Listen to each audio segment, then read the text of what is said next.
اعوذ باللہ من الشیطان الرجیم بسم اللہ الرحمن الرحیم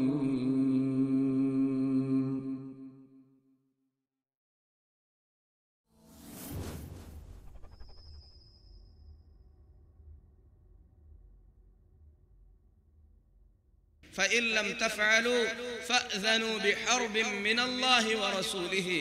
اگر تم لوگ سودی معاملات کو چھوڑتے نہیں ہو، سود سے باز نہیں آتے ہو، تو اللہ اور اس کے رسول صلی اللہ علیہ وسلم سے جنگ کے لیے تیار ہو جاؤ۔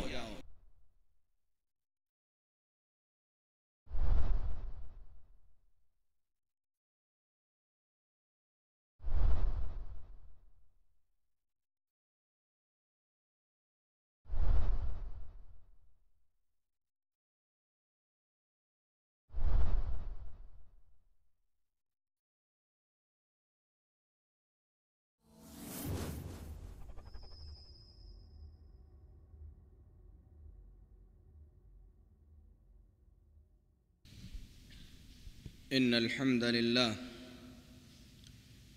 نحمده ونستعينه ونستغفره ونؤمن به ونتوكل عليه ونعوذ بالله من شرور أنفسنا ومن سيئات أعمالنا من يهده الله فلا مضل له ومن يضلل فلا هادي له وأشهد أن لا إله إلا الله وحده لا شريك له وأشهد أن محمدًا عبده ورسوله أرسله بالحق بشيرًا ونذيرًا أما بعد فإن أحسن الحديث كتاب الله وخير الهدي هدي محمد صلى الله عليه وسلم وشر الأمور محدثاتها وكل محدثة بدعة وكل بدعة ضلالة وكل ضلالة في النار يا أيها الذين آمنوا اتقوا الله حق تقاته ولا تموتن إلا وأنتم مسلمون يا أيها الناس اتقوا ربكم الذي خلقكم من نفس واحدة وخلق منها زوجها وبث منهما رجالا كثيرا ونساء واتقوا الله الذي تساءلون به والأرحام إن الله كان عليكم رقيبا يا أيها الذين آمنوا اتقوا الله وقولوا قولا سديدا يصلح لكم أعمالكم ويغفر لكم ذنوبكم ومن يطع الله ورسوله فقد فاز فوزا عظيما أما بعد محترم حاضرین جمعہ، جیسا کہ آپ تمام کو معلوم ہے، گزشتہ کئی جمعہ سے آپ لوگوں کے سامنے رسول اکرم صلی اللہ علیہ وسلم کی ایک عظیم حدیث اجتنبوا السبع الموبقات، 7 چیزوں سے بچو جو ہلاکت اور بربادی کی طرف لے جاتی ہیں، اس حدیث شریف کا بیان ہو رہا تھا، جس میں نبی کریم صلی اللہ علیہ وسلم نے امت محمدیہ کو 7 تباہ کرنے والی چیزوں سے ڈرایا ہے، جس میں سے پہلی چیز الاشراک باللہ، اللہ تبارک و تعالیٰ کے ساتھ کسی اور کو شریک کرنا۔ شرک کب سے شروع ہوا، اس کی کیا شکلیں ہیں، اس سلسلے میں کتاب و سنت میں کیا کچھ وارد ہوا ہے، مختصر طور پر اس کا بیان گزر چکا ہے۔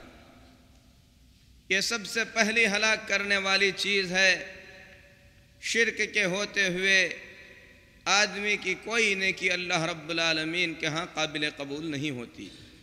بلکہ ساری نیکیاں تباہ و برباد ہو جاتی ہیں۔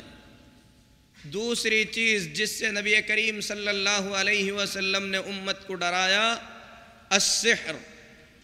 جادوگری، جادو سیکھنا، جادو سکھانا، جادو کے ذریعے لوگوں کو نقصان پہنچانا، یا جادو سے اپنے اوپر کیے گئے جادو کا علاج کرانا، یہ ساری چیزیں حرام اور ناجائز اور تباہی اور بربادی کی طرف لے جانے والی چیزیں ہیں۔ اللہ سے دعا ہے اللہ تبارک و تعالی ہم تمام کو ہر قسم کے کفر و شرک سے محفوظ رکھے۔ تیسری چیز جسے نبی کریم صلی اللہ علیہ وسلم نے موبقہ یعنی ہلاک اور برباد کرنے والی چیز قرار دیا ہے، وہ قتل نفس ہے۔ کسی ناحق خون کو بہانا، آدمی اپنے آپ کو ختم کر دے، یہ بھی اس زمرے میں داخل ہو جاتا ہے۔ کسی اور کو قتل کرے، یہ بھی اسی ضمن میں آتا ہے۔ یہاں تک کہ ماں کے پیٹ میں رہنے والے بچے کو اگر ختم کر دیا جائے تو یہ بھی ناحق قتل کرنے کے زمرے میں شامل ہو جاتا ہے۔ اللہ سے دعا ہے اللہ تبارک و تعالی ہمارے ہاتھوں کو ناحق خون سے محفوظ رکھے۔ یہ تین چیزیں اس کا تفصیلی بیان گزر چکا ہے۔ ہلاک کرنے والی 7 چیزوں میں سے چوتھی چیز جس سے نبی کریم صلی اللہ علیہ وسلم نے امت کو ڈرایا ہے وہ ہے سودی معاملات، سود لینا، سود دینا، سود کے ساتھ تعامل کرنا۔ ربا عربی زبان میں سود کو کہتے ہیں، یا ربا کا مطلب ہوتا ہے سودی کاروبار، سودی لین دین، سودی قرض یا سود قرض دے کر سود لینا، یہ ساری چیزیں اس میں داخل ہو جاتی ہیں۔ اور اس میں کوئی شک نہیں کہ سودی معاملات گناہ کبیرہ میں سے ایک بہت بڑا گناہ ہے، جس کی کتاب اللہ اور سنت رسول صلی اللہ علیہ وسلم میں بڑی سخت مذمت آئی ہے۔ بلکہ اہل علم کہتے ہیں کہ سود کے سلسلے میں اللہ تبارک و تعالی نے جو سختی کے الفاظ استعمال فرمائے ہیں، ایسی سختی دوسرے معاملات میں نہیں کی گئی ہے۔ فَإِن لَّمْ تَفْعَلُوا فَأْذَنُوا بِحَرْبٍ مِّنَ اللَّهِ وَرَسُولِهِ، اگر تم لوگ سودی معاملات کو چھوڑتے نہیں ہو، سود سے باز نہیں آتے ہو، تو اللہ اور اس کے رسول صلی اللہ علیہ وسلم سے جنگ کے لیے تیار ہو جاؤ۔ سود کی مذمت، اس کی شدت، اسے بیان کرنے سے پہلے ہم تمہیدی طور پر یہ بیان کرنا چاہتے ہیں کہ معاملے کے اندر، انسان کی زندگی کے اندر ماحول میں سود کی ضرورت یا لوگ سود میں مبتلا کب ہوتے ہیں۔ میرے محترم بھائیو، ہمیں یہ جان کر زندگی گزارنا چاہیے کہ انسانوں کو اللہ تبارک و تعالی نے ایک دوسرے کے ساتھ مل کر زندگی گزارنے والا بنایا ہے، اور انسان کی زندگی ایک دوسرے سے ملے بغیر نامکمل ہے۔ آدمی پوری دنیا سے کٹ کر تنہا کہیں پر زندگی گزارے، یہ ناممکن ہے۔ اللہ تبارک و تعالی نے ہم لوگوں کے تعلقات کو ایسے بنایا ہے کہ سب آپس میں مل کر زندگی بسر کر سکتے ہیں، ایک دوسرے کی ضرورتوں کو پوری کرتے ہوئے، ایک دوسروں کے کام آتے ہوئے، ایک دوسروں سے فائدہ اٹھاتے ہوئے اور فائدہ پہنچاتے ہوئے ہم زندگی گزار سکیں۔ اللہ تبارک و تعالی نے ہمیں اسی انداز میں پیدا فرمایا ہے۔ اسی لیے انسان اپنا خاندان بناتا ہے، معاشرہ بناتا ہے، بستیاں بنتی ہیں، ایک دوسرے کے کام آتے ہیں۔ کوئی ہمارے کپڑے بناتا ہے، ہم کسی کے دوسری ضرورت کی چیزیں بناتے ہیں۔ اس طریقے سے آپس میں ایک دوسرے کا ساتھ دیتے ہوئے ہی انسان زندگی گزار سکتا ہے۔ جب ایک دوسرے کے ساتھ مل کر زندگی بسر کرنا ہے تو میرے محترم بھائیو، انسان اپنے ضرورت کے تحت کسی کا حاجت مند ہوتا ہے، کسی کا ضرورت مند ہوتا ہے، ضرورتوں کو پورا کرنے کے لیے کبھی کسی کی اسے مدد کی ضرورت پڑتی ہے، تو اللہ تبارک و تعالی نے ہمیں حکم دیا ہے وَتَعَاوَنُوا عَلَى الْبِرِّ وَالتَّقْوَى، نیکی اور تقوی کے کاموں میں ایک دوسرے کا ساتھ دیتے ہوئے آگے بڑھو۔ وَلَا تَعَاوَنُوا عَلَى الْإِثْمِ وَالْعُدْوَانِ، لیکن گناہ اور حد سے آگے بڑھ جانے کے کاموں میں کسی کا ساتھ مت دو۔ تو یہ اللہ تعالیٰ کی طرف سے بتایا ہوا قاعدہ ہے کہ نیکی کے کاموں میں ہم ایک دوسرے کا ساتھ دیں، ایک دوسرے کے کام آئیں، اور کسی کے کام آتے وقت، کسی کا ساتھ دیتے وقت اس نیکی کے بدلے کی امید اللہ کے سوا کسی اور سے نہ رکھیں، اللہ رب العالمین سے نیکی کی امید رکھیں۔ اور نبی کریم صلی اللہ علیہ وسلم فرماتے ہیں من نفس عن مؤمن کربة من کرب الدنیا نفس اللہ عنہ کربة من کرب یوم القیامہ، جو آدمی دنیا کے اندر کسی انسان پر آئی ہوئی، کسی مسلمان پر آئی ہوئی کسی پریشانی کو حل کرنے کا سبب بنتا ہے، اللہ تبارک و تعالی قیامت کے دن اس پر آئی ہوئی قیامت کے دن کی پریشانی کو حل فرما دے گا۔ تو آدمی کو اس سے زیادہ کیا چاہیے؟ ایک مومن کی نگاہ تو ہمیشہ آخرت پر رہتی ہے، اور آخرت ہولناکیوں سے بھری ہوئی ہے، خطرات سے پر ہے، پریشانیاں ہی پریشانیاں ہیں۔ اللہ تبارک و تعالی آخرت کی پریشانیوں میں کام آنے والے حل بتا رہا ہے کہ دنیا کے اندر لوگوں کے کام آؤ۔ تو میرے محترم بھائیو، مال انسان کی زندگی کے اہم حاجات میں سے ایک ضروری حاجت ہے۔ اللہ تبارک و تعالی نے شریعت کے اصول اور شریعت کے ضوابط میں رہ کر، شریعت کے حدود میں رہ کر انسان کو مال کمانے کی اجازت عطا فرمایا ہے کہ انسان مال کمائے، لیکن شریعت کے حدود اور دائرے میں رہ کر مال کمائے۔ اور یاد رکھے کہ کماتے وقت انسان کہاں سے کما رہا ہے، اللہ کے پاس یہ سوال ہوگا، اور ساتھ ہی ساتھ خرچ کرتے ہوئے بھی شریعت کے دائرے کو سمجھتے ہوئے خرچ کرے، کیونکہ سوال یہ بھی ہوگا کہ کمائے ہوئے مال کو اس نے کہاں سے خرچ کیا ہے۔ تو انسان کی زندگی گزرنے کے لیے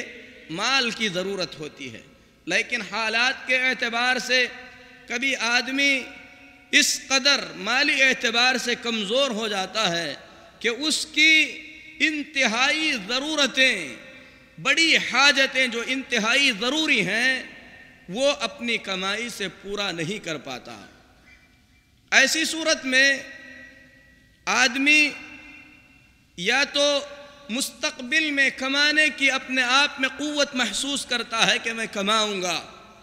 میرے حالات درست ہو جائیں تو میں اتنا مال حاصل کر سکوں گا کہ اپنی ضرورتیں پوری کر لوں۔ اگر آدمی اس طریقے سے اپنے آپ کو محسوس کرتا ہے تو ایسی صورت میں اس پر آئی ہوئی وقتی پریشانیوں کو دور کرنے کے لیے قرض کا محتاج ہوتا ہے۔ اگر آدمی کسی سے قرض لینا چاہتا ہے تو ایسی صورت میں شریعت نے اسے کچھ باتوں کا پابند بنایا ہے کہ وہ قرض لے سکتا ہے، لیکن پابندیوں کے ساتھ قرض لے سکتا ہے، ورنہ مال، جیسا کہ نبی کریم صلی اللہ علیہ وسلم نے فرمایا الدنیا حلوۃ خضرہ، یہ دنیا بڑی مٹھاس رکھتی ہے اور اپنے اندر، اور ساتھ ہی ساتھ بڑی سرسبز اور ہریالی ہے، لیکن اگر اس ہریالی میں آدمی بہک کر زیادہ سے زیادہ حاصل کرنے کی کوشش کرے تو اس کا انجام اسی بیل کے بچھڑے کا سا ہوگا یا اسی جانور کے سا ہوگا جو ہریالی کو بہت ہی زیادہ مقدار میں کھا لیتا ہے، پھر اس کے بعد اس کا پیٹ بگڑ جاتا ہے۔ اللہ کے نبی صلی اللہ علیہ وسلم نے یہ مثال دے کر دنیا سے آپ صلی اللہ علیہ وسلم نے ڈرایا ہے۔ تو میرے محترم بھائیو، حالات کے پیش نظر اگر آدمی کو قرض لینے کی ضرورت پڑے تو شریعت نے جو اصول اور جو ضابطے بتلائے ہیں وہ یہ ہے کہ آدمی انتہائی سخت ضرورت کے علاوہ قرض کے بارے میں کبھی نہ سوچے۔ کچھ چیزیں ہوتی ہیں جسے کمالیات کہا جاتا ہے، یعنی وہ ضرورت نہیں ہے لیکن لوگوں کو کرتے دیکھ رہا ہے، اسی لیے اس کا بھی کرنے کا دل چاہ رہا ہے۔ تو ایسی چیزوں کے لیے قرض لینا درست نہیں ہے۔ اللہ کے نبی صلی اللہ علیہ وسلم نے فرمایا، مسلم شریف کی حدیث ہے، حضرت ابو ہریرہ رضی اللہ تعالیٰ عنہ حدیث کے راوی ہیں، انظروا الی من هو اسفل منکم، دنیاوی معاملات کے اندر تم ایسے لوگوں کو دیکھو جو دنیا کے اندر تم سے کم تر درجے کے ہیں، ولا تنظروا الی من هو فوقکم، دنیاوی معاملات کے اندر ایسے لوگوں کی طرف ہرگز نہ دیکھنا جو تم سے زیادہ اونچے درجے کے ہیں۔ اگر اللہ تبارک و تعالیٰ نے آپ کو ایک پیر کا لنگڑا بنایا ہے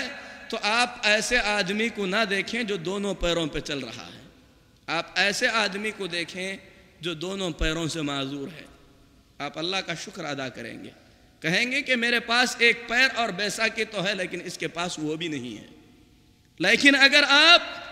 ایک پیر کے لنگڑے ہو کر کسی اچھی گاڑی میں چلنے والے کو دیکھیں گے تو ایسی صورت میں اللہ کے شکر گزار نہیں بنیں گے، زندگی بھر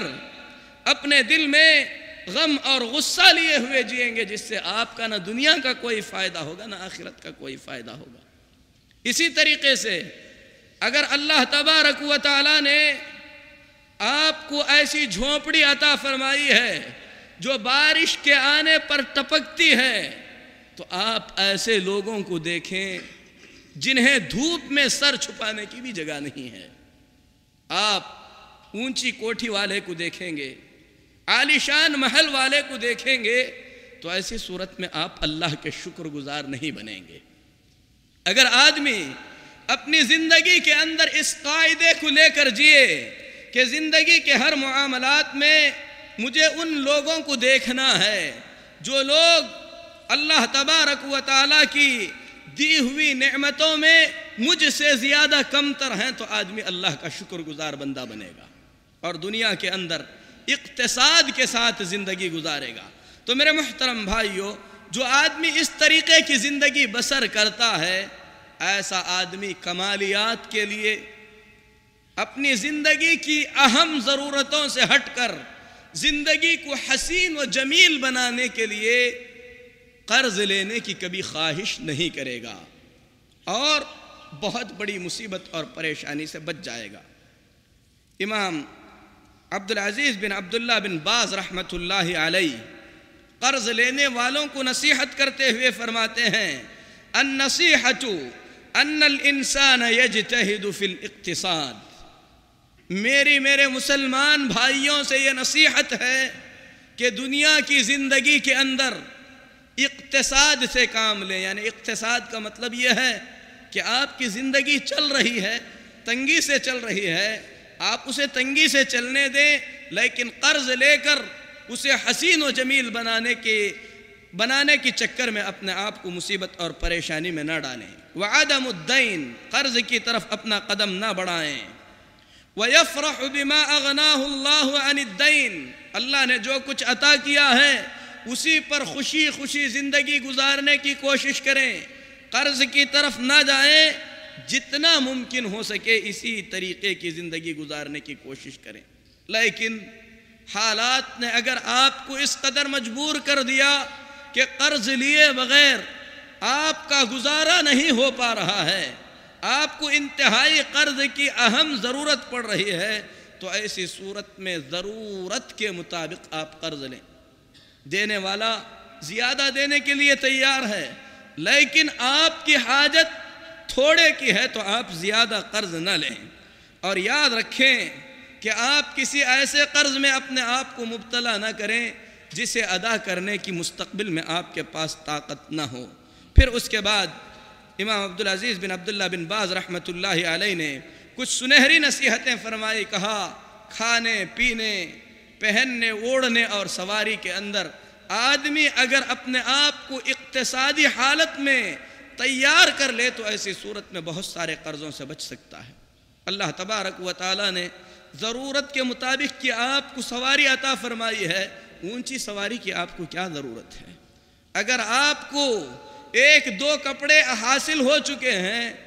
تو آپ 8-10 کپڑوں کے لیے قرض کیوں لیں گے؟ اگر سر چھپانے کا گھر آپ کے پاس موجود ہے تو آپ گھر بنانے کے لیے قرض کیوں لیں گے؟ آپ زندگی کو اسی طریقے سے گزاریں، کیونکہ یہ زندگی ختم ہونے والی ہے۔ اور امام ابن عثیمین رحمۃ اللہ علیہ قرض داروں کے بارے میں فرماتے ہیں کہ بہت سارے لوگ قرض کے معاملے کے اندر انتہائی تہاون یعنی غفلت سے کام لیتے ہیں، زندگی کو حسین و جمیل بنانے کے لیے جس کی قطعاً کوئی ضرورت نہیں ہے آدمی قرض لیتا ہے، بلکہ حالت اتنی بری ہو چکی ہے کہ لوگ حرام چیزوں کے ارتکاب کے لیے قرض لیتے ہیں۔ گھر میں ٹی وی نہیں ہے، گھر میں دوسری چیزیں نہیں ہیں، یہ کمالیات ہی نہیں بلکہ آدمی کو حرام کی طرف لے جانے والی چیز ہیں، بھلا اس کے لیے آدمی کو قرض کی کیا ضرورت ہوگی؟ اس کے بعد امام ابن عثیمین رحمۃ اللہ علیہ نے فرمایا یہ انسان کی نادانی، عقل کی کمی اور دین سے دوری کے سبب سے یہ ساری چیزیں جنم لیتی ہیں۔ اور فرمایا اللہ کے رسول صلی اللہ علیہ وسلم کے پاس ایک ایسا آدمی موجود تھا جو نکاح کرنا چاہتا تھا۔ اس حدیث کی طرف آپ نے اشارہ فرمایا جس میں ایک عورت نے آ کر محمد الرسول اللہ صلی اللہ علیہ وسلم سے کہا، اے اللہ کے نبی صلی اللہ علیہ وسلم، میں اپنے آپ کو آپ کے لیے ہبہ کرتی ہوں، آپ مجھ سے نکاح کر لیجئے۔ اللہ کے نبی صلی اللہ علیہ وسلم نے تھوڑی دیر کے بعد اس عورت کو جواب دیا، کہا کہ مجھے نکاح کی کوئی حاجت نہیں ہے۔ صحابہ میں سے ایک نے کہا، اے اللہ کے نبی صلی اللہ علیہ وسلم، اگر آپ کو نکاح کی حاجت نہیں ہے تو اس عورت سے میرا نکاح کرا دیجئے۔ اللہ کے نبی صلی اللہ علیہ وسلم نے فرمایا، اسے مہر دینے کے لیے تمہارے پاس کچھ ہے؟ صحابی نے کہا کہ اے اللہ کے نبی صلی اللہ علیہ وسلم، کچھ بھی نہیں ہے۔ نبی کریم صلی اللہ علیہ وسلم نے فرمایا، جاؤ التمس ولو خاتما من حدید، جا کر لوہے کی انگوٹھی ہی صحیح اگر ملے تو لے کر آؤ۔ صحابی نے اپنا پورا گھر ٹٹولا، لوہے کی انگوٹھی بھی نہیں ملی، اور شادی کرنے جا رہے ہیں۔ اور ہم شادی کرنے سے ایک سال پہلے قرض کا پلان بناتے ہیں کہ کس بینک سے لون لیں، کتنا لیں، کس طریقے سے اسے ادا کریں، گھر کس طریقے سے سجائیں، بیوی کے لیے کیا زیورات خریدیں، گھر نیا ہونا چاہیے، ڈیکور کس طریقے کا ہونا چاہیے۔ یہاں پر مہر کی بات ہو رہی ہے، محمد الرسول اللہ صلی اللہ علیہ وسلم فرماتے ہیں لوہے کی انگوٹھی اگر گھر میں ملتی ہے تو لا کر مہر ادا کرو۔ لیکن دولہا لوٹتا ہے، کہتا ہے اے اللہ کے نبی صلی اللہ علیہ وسلم، میرے گھر میں وہ بھی نہیں ہے۔ اس سے بھی زیادہ مجبوری آپ کی شادی میں تو کبھی نہیں آئی ہوگی اور کسی کی زندگی میں نہیں آئی ہوگی، لیکن حل تلاش کرنے سے پہلے ہمارا ذہن فوراً بینکوں کی طرف جاتا ہے، کوئی راستہ نظر نہیں آتا، آدمی اپنے گھر کے کاغذات گروی رکھ دیتا ہے کسی بھی طریقے سے۔ لیکن شادی کو جس انداز میں ہم نے ڈھول باجے تماشے اسی طریقے سے رفاہیت کے ساتھ کھلانا، لوگوں میں دکھانا، جس طریقے سے ہم نے اپنے تصور میں لیا ہے اس تصور کو ہم کم نہیں کر سکتے۔ محمد الرسول اللہ صلی اللہ علیہ وسلم نے جب اپنے صحابی کو دیکھا کہ مہر میں دینے کے لیے اس کے پاس لوہے کی انگوٹھی بھی نہیں ہے تو آپ نے اسے قرض کا مشورہ نہیں دیا، بلکہ آپ نے فرمایا قرآن کی آیتیں اگر تمہیں یاد ہیں تو اپنی بیوی کو وہ آیتیں سکھا دینا، یہی تمہارا مہر ہے، اسی مہر پہ ہم تمہارا نکاح اس کے ساتھ کر دیتے ہیں۔ میرے محترم بھائیوں، زندگیوں کے اندر اگر یہ اقتصاد آ جائے پھر رات میں اٹھ کر تہجد پڑھنے کا وقت بھی ملے گا، لیکن رات کے 1-1:30 بجے تک قرض داروں کی شکلیں ہماری نگاہوں کے سامنے گھوم رہی ہیں۔ 3 بجے نیند آئے گی تو فجر بھی چھوٹ جائے گی، زندگی کے اندر تنگی آ جائے گی، اور اللہ فرماتا ہے جو میرے ذکر سے غافل ہو کر زندگی گزارتا ہے فَإِنَّ لَهُ مَعِيشَةً ضَنْكَا وَنَحْشُرُهُ يَوْمَ الْقِيَامَةِ أَعْمَى، دنیا کے اندر اس کی زندگی تنگ ہو جاتی ہے، اور قیامت کے دن اٹھے گا تو اندھا بن کر اٹھے گا۔ اللہ ہم سب کی حفاظت فرمائے۔ اپنی زندگی کو ہمیں کنٹرول میں لانے کی ضرورت ہے۔ مہر دینے کے لیے صحابی کے پاس کچھ نہیں، لیکن کسی نے اسے قرض کا مشورہ نہیں دیا، اور آج ہمارے پاس پرانی گاڑی ہے، نئی گاڑی لینے کے لیے ہم قرض کے بارے میں سوچتے ہیں۔ گھر پرانا ہو چکا ہے، کرائے کے گھر پہ رہ رہے ہیں، گھر بنانے کے لیے قرض کا سوچتے ہیں۔ میرے محترم بھائیوں، دنیا کی حقیقت کو سمجھو، قرض سے اپنے آپ کو دور رکھنے کی کوشش کرو۔ عمر بن خطاب رضی اللہ تعالیٰ عنہ فرماتے ہیں، ایاکم والدین، قرض سے دور رہو، فإن أولہ ہم وآخرہ حرب، کیونکہ قرض کی ابتدا آدمی کے ہم و غم، پریشانی اور ٹینشن سے ہوتی ہے، اور قرض کا جو انتہا ہے، قرض دار کے ساتھ لڑائی پہ قرض جا کر ختم ہوتا ہے۔ لڑائیاں ہوتی ہیں، جھوٹ بولنا پڑتا ہے، اور قرض کیا ہے؟ حضرت ثوبان رضی اللہ تعالیٰ عنہ فرماتے ہیں، محمد الرسول اللہ صلی اللہ علیہ وسلم نے فرمایا، من مات وهو بریء من ثلاث، جو آدمی تین چیزوں سے پاک ہو کر اس دنیا سے نکلتا ہے، جس آدمی کی موت تین چیزوں سے پاکی کی حالت میں آتی ہے، ایسا آدمی جنت میں داخل ہو جائے گا۔ الکبر والغلول والدین، تکبر سے پاک ہو کر آدمی مرے، مال غنیمت میں چوری سے پاک ہو کر آدمی دنیا سے مرے، اسی طریقے سے قرض سے پاک ہو کر اگر آدمی دنیا سے چلے جائے، دخل الجنہ، ایسا آدمی جنت میں داخل ہو جائے گا۔ اور یہ حدیث ترمذی شریف کی ہے، امام البانی رحمۃ اللہ علیہ نے اس حدیث کو صحیح قرار دیا ہے۔ ہم موت سے پہلے یہ سوچتے ہیں میرے بچوں کا گھر رہے، کاروبار رہے، کچھ ایسا چھوڑ کر مریں کہ بچے اس کے بعد پریشانی کی زندگی نہ گزاریں۔ کبھی یہ بھی سوچنا چاہیے کہ میں مروں تو مجھ پر کسی کا ایک پائی بھی قرض نہ ہو۔ قرض کیا ہوتا ہے؟ ابو ہریرہ رضی اللہ تعالیٰ عنہ فرماتے ہیں، محمد الرسول اللہ صلی اللہ علیہ وسلم نے فرمایا، نفس المؤمن معلقۃ بدینہ، ایک مومن کی جان، یہاں بات مومن کی ہو رہی ہے، ایک مومن کی جان اس کے قرض کی وجہ سے لٹکی ہوئی ہوتی ہے، یعنی جنت میں داخل نہیں ہو سکتا حتی یقضی عنہ، یہاں تک کہ اس کا قرض ادا نہ کر دیا جائے۔ یہی وجہ ہے محمد الرسول اللہ صلی اللہ علیہ وسلم کے پاس جب کوئی جنازہ آتا تو آپ نماز پڑھانے سے پہلے پوچھتے، بتاؤ اس کا قرض کتنا ہے؟ پتہ چلتا کہ قرض ہے۔ محمد الرسول اللہ صلی اللہ علیہ وسلم رحمت للعالمین، جنہیں رب نے فرمایا صلی علیک ان صلاتک سکن لہم، اے محمد صلی اللہ علیہ وسلم، مومنوں میں سے کوئی انتقال کر جائے آپ اس کے لیے رحمت کی دعا فرما دیجئے، آپ رحمت کی دعا کریں گے، ان کے لیے باعث سکون ہوگا۔ آپ فرماتے تھے ایک قرض دار ہے تو تم نماز پڑھ لینا، میں نماز نہیں پڑھ سکتا۔ آپ صلی اللہ علیہ وسلم فرماتے ہیں، عبداللہ بن عمر بن عاص رضی اللہ تعالیٰ عنہ حدیث کے راوی ہیں، محمد الرسول اللہ صلی اللہ علیہ وسلم دعا کرتے تھے۔ آج ہم اپنی دعاؤں میں مانگتے ہیں، مانگنا بری بات نہیں ہے، لیکن کچھ چیزوں سے پناہ بھی مانگنا چاہیے۔ محمد الرسول اللہ صلی اللہ علیہ وسلم دعا کر کے فرمایا کرتے تھے، اللہم انی اعوذ بک من غلبۃ الدین، اے اللہ قرض مجھ پر حاوی ہو جائے، میں اس سے تیری پناہ چاہتا ہوں۔ اسی لیے اللہ کے رسول صلی اللہ علیہ وسلم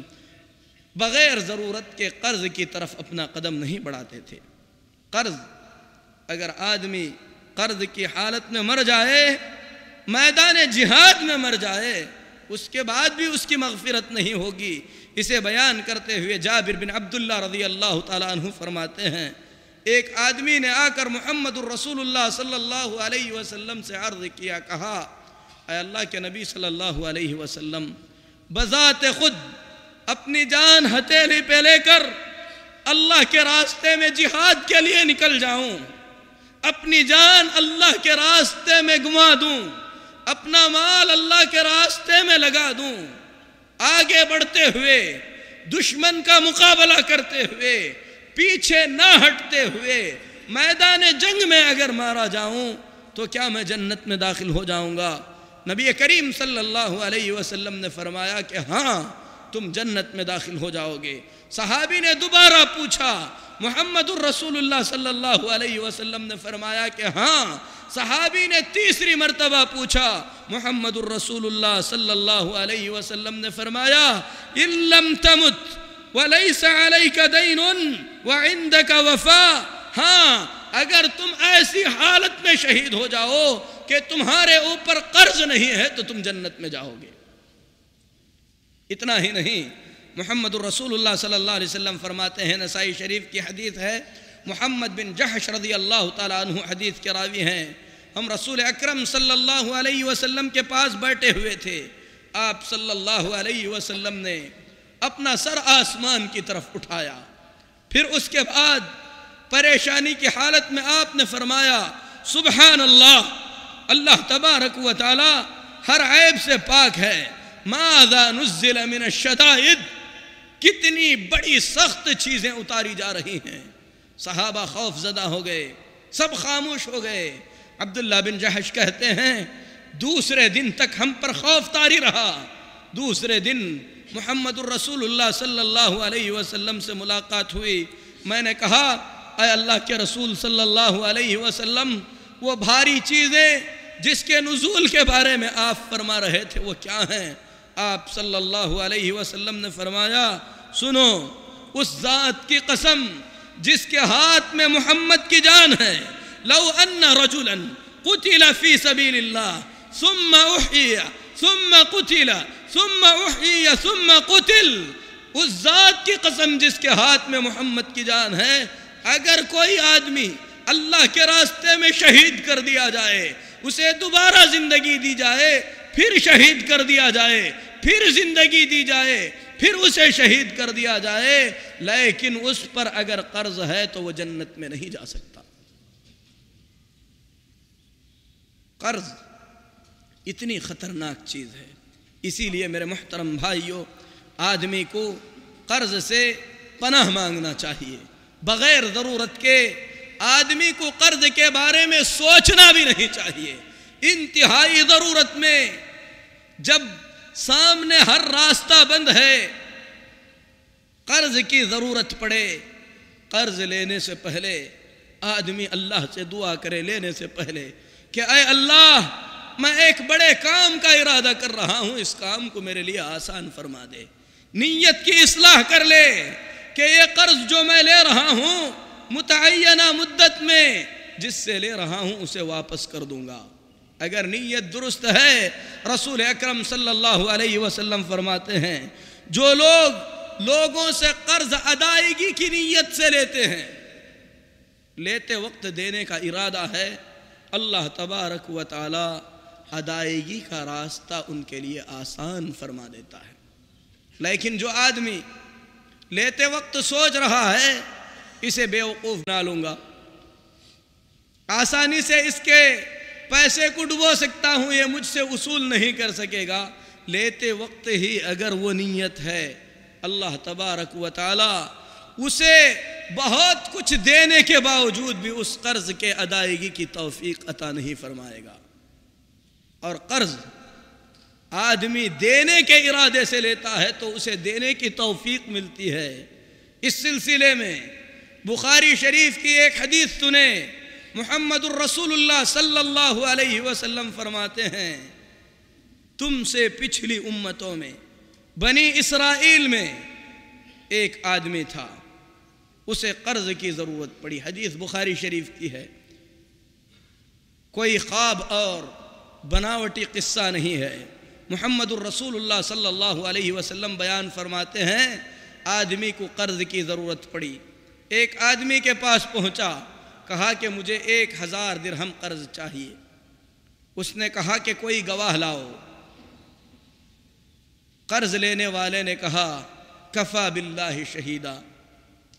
اللہ کو گواہ بناتے ہیں، اللہ گواہی کے لیے کافی ہے۔ اس نے کہا کہ اللہ گواہی کے لیے کافی ہے۔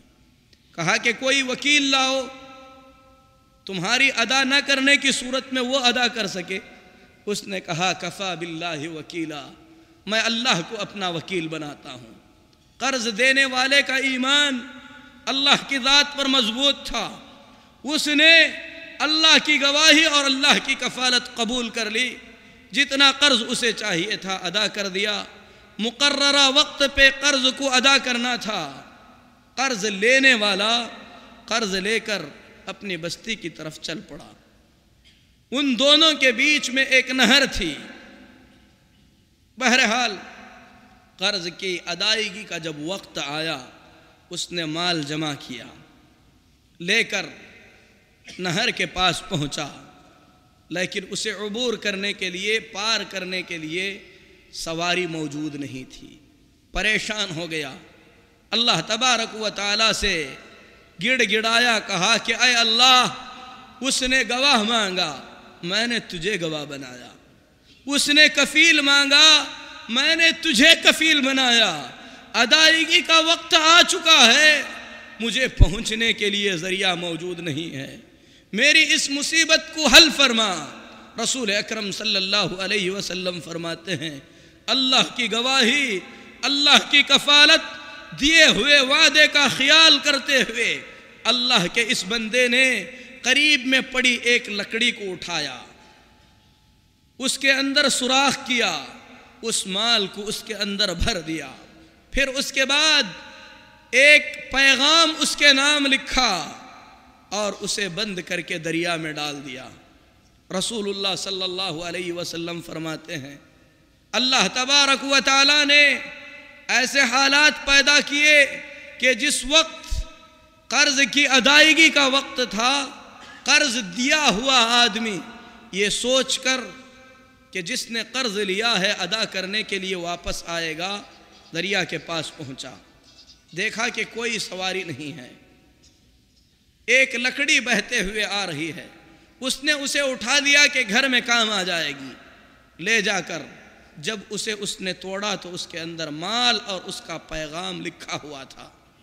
رسول اللہ صلی اللہ علیہ وسلم فرماتے ہیں، اس کے بعد اس آدمی نے اس کی پوری رقم دوبارہ جمع کر لی، لے کر آدمی کے پاس پہنچا، آ کر کہا کہ اے اللہ کے بندے، میں وقت پر پہنچ نہیں سکا، اس کے لیے معذرت چاہتا ہوں۔ اس نے کہا کہ کیا تم نے میرے نام کوئی چیز بھیجی تھی؟ اس نے کہا کہ میں تو کہہ رہا ہوں کہ سواری نہ ملنے کی وجہ سے نہیں آ سکا۔ اس نے کہا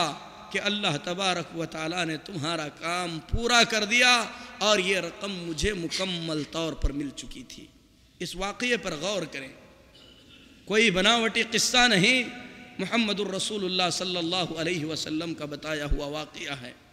آدمی کو اللہ کی ذات پر اتنا یقین تھا، اللہ کو گواہ بنایا، راضی ہو گیا، اللہ کو کفیل بنایا، راضی ہو گیا۔ جب ادائیگی کے پورے راستے اسے بند نظر آئے تو اس نے اللہ تبارک و تعالیٰ کی قدرت کو معمولی نہیں سمجھا، جو کچھ کر سکتا تھا پوری کوشش اس نے کر ڈالی، لیکن مال کو اس طریقے سے بھیجنے کے بعد اس نے یہ سوچ کر خاموشی اختیار نہیں کی کہ مجھے جو کرنا تھا وہ تو میں نے کر دیا ہے، بلکہ حقدار کو حق ہاتھ سے لیا تھا، ہاتھ سے دینا ہے، اس ارادے سے دوبارہ مال جمع کر کے آیا، اور آنے کے بعد گزشتہ واقعے کی اس کے پوچھنے سے پہلے خبر بھی نہیں دی تاکہ وہ حرج میں مبتلا نہ ہو جائے، بلکہ مال دوبارہ مکمل طور پر سونپنا چاہا تو اس نے کہا کہ اللہ تبارک و تعالیٰ نے تمہاری طرف سے ادا کر دیا۔ اگر اس واقعے کو گہرائی کے ساتھ ہم سوچیں، اس کے اندر بہت سی ایسی چیزیں ہیں جو کہ عام حالات میں واقع نہیں ہوتی، لیکن جو آدمی دل کی گہرائی کے ساتھ لیتے وقت دینے کا ارادہ رکھتا ہے، اللہ تبارک و تعالیٰ ادائیگی کا راستہ اس کے لیے نکال دیتا ہے۔ جس طریقے سے اللہ تبارک و تعالیٰ نے اس قرض دار کے لیے ادائیگی کے راستے کو آسان فرما دیا تھا۔ اس کے بعد قرض کے لینے اور دینے سے پہلے ایک انتہائی ضروری چیز قرض کو لکھنا ہے، جس سلسلے میں ہم انتہائی غفلت اور سستی سے کام لیتے ہیں۔ قرآن کریم کی آیتوں میں الفاظ کے اعتبار سے سب سے بڑی آیت الدین یعنی قرض کو لکھنے کی آیت ہے، جس آیت کریمہ میں اللہ تبارک و تعالی اپنے مومن بندوں سے کہتا ہے کہ اے ایمان والو، آپس میں ایک دوسرے کے ساتھ قرض کا معاملہ کرنا تو قرض کے اس معاملے کو لکھ لینا۔ اگر تم سفر پہ ہو، کوئی لکھنے والا نہیں ہے، تو ایسی صورت میں کوئی چیز گروی رکھ دینا۔ اگر کوئی آدمی لکھنا نہیں جانتا ہے تو جو لکھنا جانتا ہے اسے بلا کر لکھا دے۔ اور اللہ فرماتا ہے لین دین چھوٹا ہو یا بڑا اسے لکھنے سے مت کتراؤ۔ یہ حقوق ہیں، ان حقوق کی حفاظت کے لیے تحریر اور لکھنا ضروری ہوتا ہے۔ صرف لکھنا ہی نہیں بلکہ اللہ نے یہاں تک فرمایا جو لکھا جا رہا ہے اس پر گواہ مقرر کیے جائیں۔ تو میرے محترم بھائیوں، آپ قرض لے رہے ہیں، کوئی قرض دے رہا ہے، لکھتے وقت آپ یہ نہ سوچیں کہ اس چیز کو لکھا جائے اور لوگوں کو معلوم ہو جائے۔ یہ شریعت ہے، اللہ کا حکم ہے، اللہ رب العالمین کے نازل کردہ ٹھوس قوانین ہیں۔ آپ کا ارادہ صاف ہے، آپ ادا کرنا چاہتے ہیں، کل آپ کی موت واقع ہو گئی، جس نے آپ کو قرض دیا اس کا حق کہاں جائے گا؟ اگر لکھا ہوا ہے تو ایسی صورت میں آپ کے ورثہ سے لے سکتا ہے، آپ کے طریقے سے لے سکتا ہے۔ یہ حقوق العباد ہیں، اس کے سلسلے میں انتہائی دقت اور باریکی کے ساتھ کام لینے کی ضرورت ہے۔ تو یہ آداب اور یہ احکام تھے قرض لینے والے کے۔ قرض دینے والے کے سلسلے میں بھی شریعت نے بہت سارے احکام اور بہت سارے اصول بتائے ہیں کہ وہ قرض کس طریقے سے دے، کس چیز پر دے، پھر اس کے بعد اسے واپس لینے کا طریقہ بھی بتلایا گیا ہے۔ میرے محترم بھائیوں، عام طور پر سودی کاروبار یا سودی لین دین قرض سے جڑا ہوا ہوتا ہے، اسی لیے سود، اس کی مذمت، اس کی حرمت، اس کی مختلف شکلوں کے بیان کرنے سے پہلے قرض کے احکام کو مختصر طور پر بیان کرنا ضروری تھا۔ ہم نے قرض لینے والے کے سلسلے میں بیان کیا، اگلے خطبہ جمعہ میں قرض دینے کی کچھ فضیلت ہے، قرض دینے کے کچھ احکام ہیں، یہ احکام آپ لوگوں کے سامنے بیان ہوں گے۔ ہم اللہ سے دعا کرتے ہیں کہ اللہ تبارک و تعالی ہم تمام کی زندگی کے ایک ایک لمحے کو اسلامی لمحہ بنائے۔ اللہ تبارک و تعالی کتاب اللہ اور سنت رسول صلی اللہ علیہ وسلم کی روشنی میں جیسے صحابہ، تابعین، تبع تابعین نے اپنی زندگیاں بسر فرمائی ہیں، اس طریقے کی زندگی بسر کرنے کی اللہ توفیق عطا فرمائے۔ ضلالتوں سے اللہ محفوظ رکھے، گمراہیوں سے اللہ ہماری حفاظت فرمائے۔ اقول قولی هذا واستغفر الله لي ولكم ولسائر المسلمين فاستغفروه انه هو الغفور الرحيم۔